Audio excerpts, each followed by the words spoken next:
Sin will stop you from praying and praising. నీలో పాపం ఉంటే నీకు ప్రార్థన చేయబుద్ధి కాదు, స్తుతించబుద్ధి కాదు. అందుకే కొంతమంది చూడండి, ప్రార్థన చేయాలంటే అసలు రారు.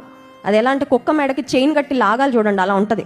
కొంతమందిని కుటుంబ ప్రార్థనలో కూర్చోబెట్టాలన్నా, వ్యక్తిగతంగా ప్రార్థన చేయమన్నా టకటకటకటక ఏదో ఒకటి చిన్నప్పటి నుండి కంఠస్థం చేసిన 4 మాటలు ఉంటాయి కదండి, అవి చేసేసి ఫాస్ట్గా కంప్లీట్ చేసేస్తారు. ఏంటంటే వాళ్ళకి ప్రార్థన చేయాలనే ఆశ కానీ ఆసక్తి కానీ ఉండదు. కారణం ఏంటంటే పాపము హృదయంలో పొరలుగా పాపం హృదయంలో దాగి ఉన్నప్పుడు ఏమవుతుందంటే ప్రార్థన చేయాలనే ఆశ కానీ, దేవునితో కనెక్ట్ అవ్వాలనే ఆశ కానీ, దేవుని స్తుతించాలనే ఆశ కానీ ఉండదు.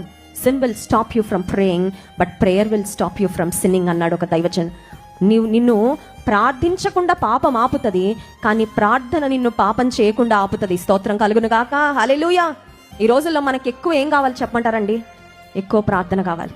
ఈ రోజుల్లో ఎక్కువ ప్రార్థన. పాటలు పాడేవారంటే అపవాది భయపడ్డంట, వాక్యం చెప్పేవారంటే కూడా అపవాది భయపడ్డంట. అపవాది ఎవరికి భయపడతాడంటే ఒక ప్రార్థించే వ్యక్తికి అపవాది భయపడతాడు. స్తోత్రం కలుగును గాక, హల్లెలూయా.